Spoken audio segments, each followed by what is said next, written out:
Happy Tuesday po sa ating lahat. Ako si Benison Estareja.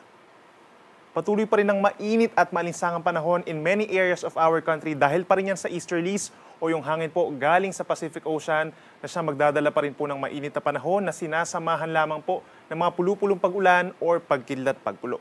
Simula nga mamayang hapon hanggang bukas ng madaling araw, malaking bahagi pa rin ng Palawan ang posibleng magkaroon ng mga localized thunderstorms. Ganyan din ang bahagi po ng Caraga Region, Bukidnon, dito sa may Basilan and Zamboanga City, possible yung mga pag-ulan dulot ng easterlies. Dito sa may Visayas, pinaka-affected ng mga easterlies or mga pulupulong ulan, itong Eastern Visayas plus timog na bahagi ng Kabikulan. Dito sa may Norte, possible din yung mga localized thunderstorms pa rin. Dito sa may Benguet at mga kalapit na lugar gaya ng Pangasinan and La Union. Samantala po, base naman sa ating latest satellite animation, meron tayong cloud clusters na namamataan at minomonitor pa rin po along the equator sa may silangan po ng Mindanao at nananatili tayong nakamonitor po dito dahil possible na may mabuong low pressure area or sama ng panahon doon po sa may parting timog na bahagi ng Guam from tomorrow hanggang Friday. Then around the weekend, possible na yung low pressure area na yon ay lumapit unti-unti hanggang makalapit dito sa ating Philippine Area of Responsibility early next week. Kaya patuloy po tayong magmamonitor dahil hindi rin natin inaalis yung chance na magkakaroon tayo ng bagyo at mga pag-ulan in the middle of next week. For tomorrow, May 8, asahan pa rin po ang mga mainit na panahon at mga pulupulong ulan in many areas of Luzon dahil pa rin yan sa easterlies. Bahagyang maulap hanggang kuminsan maaraw ang kalangitan in many areas of Luzon at sasamahan niya ng minsan makulimlim na hapon hanggang gabi at mataas ang tsansa pa rin ng mga localized thunderstorms dito pa rin sa bahagi ng Ilocos Region and Cordillera Region habang may mga isolated rain showers pa rin sa may eastern side, sa may Bicol Region, Quezon, ilang bahagi pa ng Calabarzon and even Metro Manila. Temperature po natin sa Metro Manila by tomorrow magiging mainit pa rin po, no? Between 26 to 35 degrees Celsius, but the heat index could reach up to 42 degrees Celsius. Sabi po ng Pag-asa, the worst is over, pero possible pa rin tayong makaranas sa mga susunod na linggo ng mainit at maalinsangan na panahon. And by tomorrow, dito po sa may Dagupan, Pangasinan, up to 46 degrees Celsius yung ating posibleng maramdaman na init. So in terms of record-breaking temperatures lamang po yung tinutukoy natin na the worst is over. Pero many areas pa rin such as Ilocos Region, Cagayan Valley, Central Luzon, makakaranas pa rin ng 42 to 44 degrees na mga dangerous levels of heat index by tomorrow and maybe in the coming days po. Sa ating mga kababayan naman sa Palawan at sa Kabisayaan, aasahan pa rin ang bahagyang maulap na kalangitan by tomorrow at madalas magkakaroon ng mga kaulapan pagsapit ng hapon sa may southern portion of Palawan at sa may eastern Visayas pa rin po may mga isolated rain showers or thunderstorms pa rin.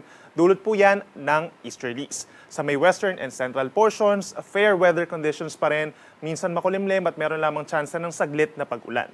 For Metro Cebu, temperatures from 28 hanggang 33 degrees Celsius. Sa ating mga kababayan naman po sa Mindanao, halos katulad pa rin na weather conditions as today yung mararanasan po by tomorrow. Bahagyang maulap at misang maaraw ang kalangitan pagsapit ng umaga hanggang sa tanghali, then sa dakong hapon hanggang sa gabi, minsan nagiging maulap at may tsansa pa rin ng mga saglit na pag-ulan, lalo pa rin dito sa may bahagi ng Moro Gulf, kagaya ng Soxargen, southern portion of Bangsamoro regions, itong Basilan, Sulu, Tawi-Tawi, at dun sa may parting Bukidnon. Temperature naman sa Metro Davao ay mula 26 hanggang 34 degrees Celsius. Sa ating mga kababayan dito sa Palawan, Visayas, and Mindanao, pinakamatataas ang heat indices by tomorrow dito po sa may Palawan, lalo na sa may central portions, dito sa may Iloilo and Capiz, Northern Samar, at sa mga syudad din po ng Butuan, Davao, Dipolog, and Cotabato na between 42 hanggang 44 degrees Celsius. Kaya patuloy na paalala sa ating mga kababayan, uminom pa rin po ng maraming tubig at make sure na may dala tayong pananggalang sa init gaya po ng payong at sombrero. Kung lalabas man ng bahay, iwasan natin ang pagbibilad from 10 a.m. hanggang 4 p.m. para iwas heat stroke. Para naman sa lagay ng ating karagatan, in the coming days, wala pa rin tayong inaasahang sea travel suspensions, subalit simula po sa Wednesday or bukas ng gabi ay magkakaroon ng maalon na karagatan dito po sa may norte, sa may northern Luzon, Ilocos Region and Cagayan Valley dahil po yan sa pag-ihip naman ng northeast wind flow or yung hangin po galing sa hilagang silangan. So possible by Thursday and Friday magkakaroon tayo dyan ng minsang maalon na karagatan habang mananatiling banayad hanggang katamtaman ng taas ng mga pag-alon in many areas of our country, maliban na lamang kapag mayroong mga thunderstorms.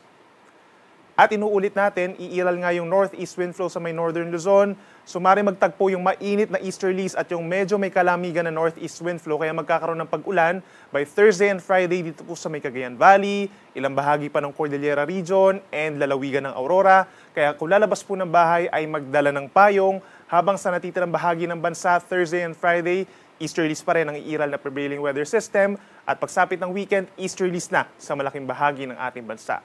For Metro Manila, for the next 3 days, bahagyang maulap hanggang maulap pa rin ang kalangitan na sinasamahan ng mga saglit ng pag-uulan or mga localized thunderstorms. Same goes for the rest of Calabarzon and then Central Luzon. Dito naman po sa Cordillera Region, kabilang ng Baguio City, maaraw sa umaga pero pagsapit po ng hapon hanggang gabi, kumukulimlim ang panahon at may chance na rin ng mga isolated thunderstorms. Habang sa Kabikulan, bahagyang maulap hanggang maulap po ang kalangitan for the next 3 days at sinasamahan din yan ng mga isolated rain showers dahil sa easterlies. Sa ating mga kababayan sa Visayas, patuloy pa rin po ang halos magkakatulad na weather systems or weather conditions. Bahagyang maulap hanggang maulap ang kalangitan sa may Eastern Visayas, habang sa may Western and Central portions ay fair weather conditions na sinasamahan lamang ng mga saglit na pag-ulan, dulot din yan po ng easterlies. At panghuli sa ating mga kababayan sa Mindanao, wala naman tayong nakikitang threat from any low pressure area or tropical cyclone sa susunod pa na 3 araw. Mananatiling maganda ang panahon, maaraw ang panahon sa malaking bahagi ng Mindanao. Sa umaga po yan hanggang sa tanghali, then pagsapit ng hapon, may mga lugar pa rin na inuulan, lalo na yung mga malapit po sa kabundukan at sa paligid ng Moro Gulf. Ang ating sunset ay 6:14 ng gabi at ang ating sunrise bukas ay 5:31 ng umaga. Yan muna ang latest mula dito sa Weather Forecasting Center ng Pag-asa. Ako muli si Benison Estareha na nagsasabing sa namang panahon, Pag-asa ang magandang solusyon.